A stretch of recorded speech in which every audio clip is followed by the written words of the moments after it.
ሰኒ ተዋረደች። ክችል እንግዲህ ስልኳን ታስቀምጥ ነበር። ሀኒ እየተከታተለቻት እንደሆነ ስላወቀ እንግዲህ ስልኳን ደብቃ በሷ ቤት እንግዲህ ሚውት ሳታደርግ ሳይለንት ሳታደርግ እንግዲህ በኪሷ ነበር ያደረገችው እና እራት ስታቀርብ እንግዲህ ተደወለባት። ያዘበኛ እንግዲህ ደውሎ አንሺው እንጂ ስልክሽ ያን ስልክ ነው እኮ የሚጠራው ምናምን ሲላት ቃል እንግዲህ በጣም ነበር የፈራችው እና የተንቀጠቀጠችው። ዛሬ ተዋረድኩ የመጨረሻ ቀኔ ነው እያለች እንግዲህ ሀኒ ደግሞ ለምን ስልኩን አታነሺውም የኔ ቆንጆ እያለች እንግዲህ ያውቃ አይ የማላውቀው ስልክ ነው ምናምን ስትላቸው በቃ አንቺ እኔ ላንሳልሽ ብላ እንግዲህ ጉድ ልትሰራን ነበረ።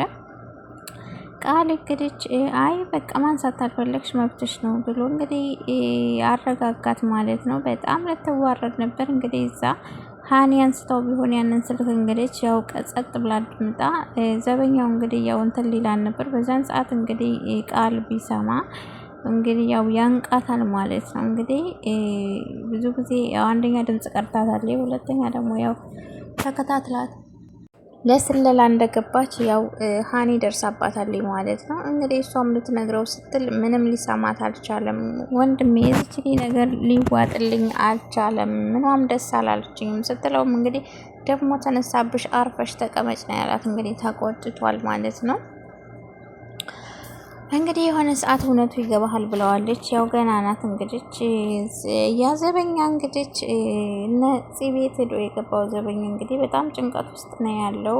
ያደረኩት ነገር በጣም ጸጥቶኝ ብሎ እንግዲህ ልጅቷን እንግዲህ ሰኒን ደውሎ እንግዲህ እንገናኝ ብሎ ትንሽ በጣም ተጨናንቋል። እሱም እስር ቤት ሄዶ እንግዲህ አቤልን ጠይቆ ነበር ያለበትን ሁኔታ ለማየት ነው የሄደው። እንግዲህ ስራ በዝቶብኝ ምናምን ሳልጠይቅህ ብሎ እንግዲህ አቤት በጣም እሳት ጎርሶ እሳት ለብሷል። እንግዲህ እነዚህን መበቀል ይፈልጋል ማለት ነው። እንግዲህ ሊበቀላት ነው። ያለ ስራው ነው እስር ቤት ያስገባችሁና ያው ለሱ እንደማይመጥናት ስላየ እሷም ባልተረዳችሁ እሱም ባልተረዱት ሁለቱም ስላልተግባቡ በስተመጨረሻም እንግዲህ ያው አቤል እስር ቤት ገብቷል። ሰላም አለይኩም ወራህመቱላሂ ወበረካቱ። ውድና የተከበራችሁ የተወደዳችሁ የኑራ ቤተሰብ ሰላም ብያለሁ። ቤተሰቦች ሰላማችሁ ይብዛ ያላችሁበት ላይክ፣ ሼር፣ ሰብስክራይብ አድርጉ ማለት ነው። እንግዲህ የተወዳጁ ሐረግ ድራማ ዛሬም ተለቋል ማለት ነው። እንግዲህ እንዳየነው ሰኒ እራት ልታቀርብ ስትል ነበር እንግዲህ ያለቀው በክፍል 194 ላይ እና እንግዲህ ሰኒ ስልክ ተደውሎባት ያዘበኛ እንግዲህ በጣም ተጨናንቋል። እዛ ቤት የገባው እንግዲህ በጣም ጭንቀት ውስጥ ገብቶና ባደረገው ነገር በስካር ላይ ሆኖ ያደረገው ነገር እንግዲህ ያው ዋጋ ሊያስከፍለው ነው ማለት ነው። እንግዲህ ጽዮንን ለማየት እና ምን ላይ እንዳለች እዛ ግቢ እንግዲህ ዘበኛ ነኝ ብሎ ነው የገባው ማለት ነው። እንግዲህ ደውሎ እራት ምናምን ልታቀርብ ስትል ነበር እንግዲህ ስልክ ሲደውል ያው አላነሳችም። ደግነቱ ቃል መቼም ለዚህ ለልጅ ያው አተረፋት ማለት ነው ከውርዴት። ሀኒ ግን ያው ስራ ስላወቀችባትና ሳይለንትም አድርገው ነበር ግን ደግሞ እሷ ነች መሰለኝ ያደረገችባት ሀኒ እንግዲህ ያው ተከታትላታለች፣ ስራዋንም አውቀባታለች ማለት ነው። እና እንግዲህ ያው ስልኳ ሲደወል ሀኒ አንቺ እኔ ላንሳው ብላት ነበር። አይ ማንሳት የማላውቀው ስልክ ነውና ማንሳት አልፈልግም ብላ ነበር። ቃል እንግዲህ አይ ማንሳት አልፈለግሽ እኮ መብትሽ ነው ብሎ ትንሽ አረጋጋት ማለት ነው። ሀኒ ምንም አልተዋጠላትም እንግዲህ የልይቷ ነገር። ቃልም ያው በጭራሽ ምንም በፍጹም ሊጠረጥራት አልቻለም። አንገቷን ደፍታ እንግዲህ ያው እንትን እያለ ስለሆነ ያው እሱም በፍጹም ሊጠረጥራት አልቻለም ማለት ነው። እሱም ደግሞ ብሏል ምስኪን ልጅ ናት፣ አንገቷን ደፍታ እየሰራች አይደለም ወይ? ቆይ ምን አድርጊ ለምትያት እያለ ነው እሱም። ዘበኛው እንግዲህ ሰኒ ጋር ተገናኝቶ እንደው እባክሽ ትልቅ ችግር ውስጥ ነው ያለሁት፣ ይሄን ነገር እንዳልነግራቸው ምን ብዬ ልንገራቸው? ጓደኛዬ ስካር ላይ በሆንኩ ሰዓት እንግዲህ ፍቅረኛው ጋር ተጣልቶ በዛን ሰዓት እንግዲህ አቤል አጋጣሚ መንገድ ላይ ወርቃ ነበርና እንግዲህ እናቱ እንዳትቆጣው ሴት ይዘህ መጣህ እንዳትለው ጓደኛው ቤት እንግዲህ ይዞ ሂዶ ነው ፂን እንግዲህ ህይወቷን ያበላሸው ማለት ነው። እሱ ደግሞ አያውቅም። በዛ ሰዓት ተመልሶ ቤቱ ነው ያደረው። ይሄ ጅል ደግሞ እንግዲህ በስካር እንግዲህ ፂን ያው አበላሽቷታል ማለት ነው። እንግዲህ የምርመራው ውጤት መጥቷል ማለት ነው። በቀጣይ እንግዲህ የምርመራውን ውጤት እናይ ይሆናል። አቤልም ነፃ ይወጣል በቀጣይ።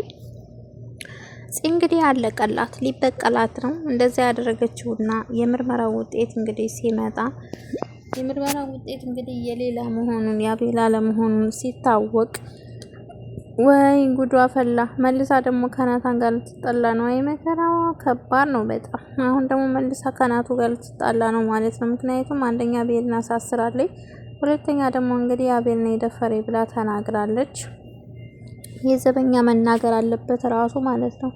እሱ እንግዲህ በጣም ተጨንቋል። በጣም ተጨንቅ ያለው ለቤተሰቦች እንዳልነግራቸው ባባም ይገለኛል፣ እናቴም ደግሞ ማሚም ይሄን ነገር ቢሰሙ ይቀየሙኛል፣ እንዴት ልንገራቸው? ለእነሱም ደግሞ እንዴት ነው የምናገረው ብሎ እንግዲህ አማክሯታል። እኛ ቤት ያለችው ልጅ ነች አይደል የደፈርካት ብላ እሷም ደግሞ አውቃለች፣ የናታን እህት መሆኗን አውቃለች።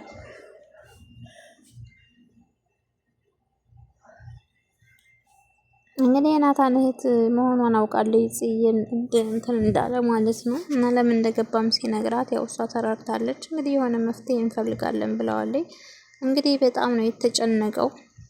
ምክንያቱም አቤል ሲወጣ መስቀልቅላቸውን ማወጣው ብሏል። እንግዲህ ምክንያቱም ባላደረገው ነገር እና እሱ በጣም የበፊቱን ጸባዩን ሁሉም ነገር ቀይሮ ነው እንግዲህ እሷን የወደዳት በጣም ከብዙ ነገሮችም ሲጠብቃት በጭንቀቷ በችግሯ በማንኛውም ሰዓት እንደዛ ብቸኛ በሆነችበት ሰዓት አባቷም ሲሞት እናቷም የለች፣ አንድ ናቱ ብቻ ነበር ያለውና እሱ በእስር ቤት ሲገባ ያፌት በቃ ሁሉም በሌሉበት ሰዓት በእሷ በጣም ከበፊት ጀምሮ ስለሚወዳት ከጎኗ ሆኖ ነበር ያለውና እንግዲህ ያው ሁሉ ረስታ እሷ ያው በእርግጥ እሷም ስህተት የለባትም ያው እሱ ስለሆኑ አጋጣሚውን ተጠሞኑ ብላ ነው እንጂ እሷም አታውቅም፣ ማንም አያውቅም ማለት ነው። እና እንግዲህ አቤል እንግዲህ ያው እንትን ሌላ ነው ማለት ነው።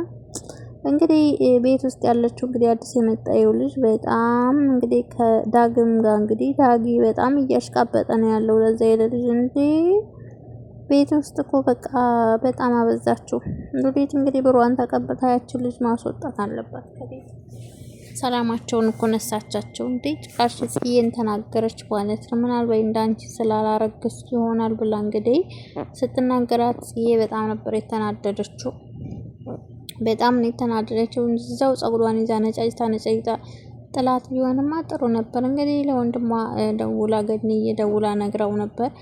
ናቱ ደግሞ እንግዲህ ታውሯል። በዚች ባስመሳይ ልጅ አፏን እየቀባባይ እንግዲህ ያው ምላሷን እያሰማመረች ስትነግረው እሱ ደግሞ ያው እዛ ቤት የመጣችው ቤተሰብ ብቸኛ እንደሆነችና ምናምን ለትንሽ ጊዜ ሉሊት ብቻ ናት ቤተሰብ ብላ ስላለችው ያው ስላሳዘነችው እህትህን አስቀይሜያታለሁ ትንሽና ተቀይማኛለች፣ እንዴት አድርጌ ልናገራትና ይቅርታ ልጠይቃት ፊቷን ማየት ከበደ ብላ እንግዲህ እያስመሰለች ስትነግረው ይሄ ጅል ደግሞ ጽዬን እንደዛ ብላ ተናግራ ጭራሽ ይቅርታ አድርጊላት ብሎ ያው ጽዬን አስቀይሟታል። ምን እንዳለቻት አልነገረችው፣ ግን ተናግሬያታለሁ መጥፎ ነገር ስላለችው ያው ምንም አልሰማ። መናገር አልነበረብሽም ነው ያላት።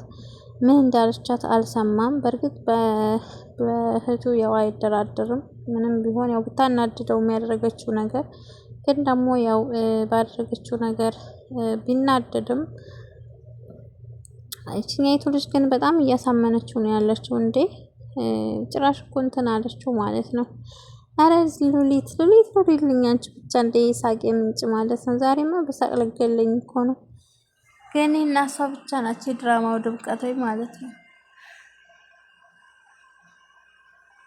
የድራማው ድምቀት ሆነ መላጥታ ላይ ፀጉርሽ ብቻ ይመስለኝ ነበር የተመለጠው፣ ጆሮሽ ብሎ ለካ የተመለጠው እያለች ገንዬ ናቱ እንግዲህ በስተመጨረሻ ያው ችግሩን አንዱ ችግር አለፍኩ ሲል አንዱ ችግር ይመጣበታል። ወይ ፈተናቸው በዛ ይነሱ ማለት ነው።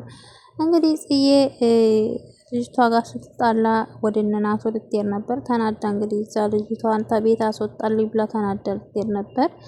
እንግዲህ ፖርሳዋን ይዛ እንግዲህ ልትወጣ ስትል ሀኒ መጣች። ሀኒ እንግዲህ ከስንት ጊዜ በኋላ ቤተሰቦቿ ክፍለ ሀገር ሄዳ ነበር። መታ አልተያዩም ነበር ከዚህ ጋር መታ እንግዲህ ያው ቁጫ ላይ ልትሄድ ነበር። አይ ወጣ ልል ነበረ ከመጣች ትንሽ ቆይቼ እሄዳለሁ ብላ እንግዲህ አብረው እያወሩ ናቱና ኤፉዬ እንግዲህ ብቅ አሉ ማለት ነው። ናቱ ሲመጣ ሀኒ ደንግጣ ብድግ ነው ያለችው ከተቀመጠችበት። አንተ ደግሞ እዚህ ምን ትሰራለህ ብላ እንግዲህ ያው ተዋርዶ ቁጭ አለ ናቱ ማለት ነው። ወይኔ ውርደት፣ ወይኔ ውርደት፣ ወይኔ ውርደት። እኔ እንደነገጥኩ እኮ እንደዛ ስትለው እንግዲህ ሰላም ነሽ ብሎ እሱም ደግሞ ሰላምታ ቀረበ። ምን ትሰራለህ አንተ እዚህ ደግሞ ብላ እንግዲህ ያው ትተዋወቃላችሁ እንዲህ ብላ ኤፉዬ ስትጠይቀው ኧረ አላውቃትም ብሎ ሽምጥጥ ነዋ። ላግኝሽ እያለ ልቡ ቀጥ እስኪል ድረስ ላግኝሽ እያለ እየደወለ አላነሳለት ስትል ስንት ነገር እንዳላደረገ ሚስቱ ፊት ሲዋረድ አላውቃትም ብሎ ቁጭ። አቶ ሀኒ ደግሞ እንግዲህ የተጻጻፈችውን ቴክስታቸውን ይዛ ስለነበር ያንን ቴክስት ስታሳየው እንግዲህ ናቱ ተዋርዶ ቁጭ ላይ ድሮም ብዬ ነበረ። በእርግጥ ያስረዳታል። ምክንያቱም እንደዛ ያደረገው ያው ቃል ይሁን አንደኛ ቃል ጋር ሄዳ ጃኬቱን ለብሳ ተመጣ ወደዚህ ነው ሲከታተላትና ያው ከጽዮን ስልክ ላይ ነው የወሰደው። እንደዛም ያደረገው ያው በቃል በወንድሟ ስለተናደደ ነው። እና ኤፉዬም ደግሞ ያው ደብቀው ነበር ጃኬቱ ማን እንደሰጣትና ተደብቃ ወታ ሰጣው ስትመለስ ራሱ ተከታትሏት ያው እሱም ደግሞ ያው ሊበቀል ነበር። ምክንያቱም ኤፉዬ እሱን ወደ እሱ ጋር ሄደችብኝ ብሎ እንግዲህ ሚስቴን ሊያስከዳኝ ነው ብሎ ነው። ያው እሱ እናቱም አይፈረድበትም በእርግጥ እና እንግዲህ ቴክስቱን ስታሳያቸው ያው ሎሊት ማሽቃበጥ ትወዳለች። ሎሊት አካበደችው። እንግዲህ ያው ምንም ማድረግ አይቻልም። ከባድ ነው በጣም በዛ ብላ እኮ ልታለያያቸው ነው ማለት ነው። ይቺ ሎሊት የምትባል ሴትዮ ማለት ነው። እንግዲህ ያው ስታሳየው ድንግጥ ነው ያለው። እሷም ያላቅሽም ብሎ እንግዲህ ውሸቷን ነው ሲል ወጣ ሄደች። መውጣቷ ጥሩ ነው በእርግጥ ግርግር ወከባ አትፍጠሩ ብላ እንግዲህ ይሁዬ ቁጭ አደረገችው። ሎሊት እንግዲህ እንዴው እንዴት ትልቅ ሰውኛኔ መክራል የተባለ እያሽቃበጠ ጭራሽ ልታለያያቸው እኮ ደረሰች። ወይ ሎሊት እንደው ምን ይሻልሻል እንጂ ሾካካ የሆን ሴትዮ ማለት ነው። እንግዲህ እችን የመሰለሽ ልጅሽን ጥሎ ሌላ ሴት ሲያይ እያለች እንግዲህ ገኒና አሁንማ መቀመጫ ነው የምታሳጣት። አይ እንዴት ሎሊት የምትባል ምን ላድርጋት ማለት ነው። እንግዲህ ይሁዬው ይቅርታ አድርጉላት ብሎ እንግዲህ ለዛ ለማርሲ እንትን ሲል ሁላችሁንም ይቅርታ ናታን አንተንም ማስቸገር አይደል ይቅርታ እያለች ስትሞላቀቅበት ችግር የለውም ብሎ እንግዲህ ደግሞ አለማፈሩ እሷም ከራሱ ይሁዬ እንግዲህ ተናዳ ብድግ ብላ ነው እየሮጠች ሄደችው። ስትሄድ እንግዲህ ልታናግረውም በፖርሳ ነው አናቱን ያለችው። ደግ አደረችው። የት አባቱ ይህ ወስላታ ማን ወስልታለው? በርግጥ ሊወሰልት አይደለም አልፈርድም በናቱዬም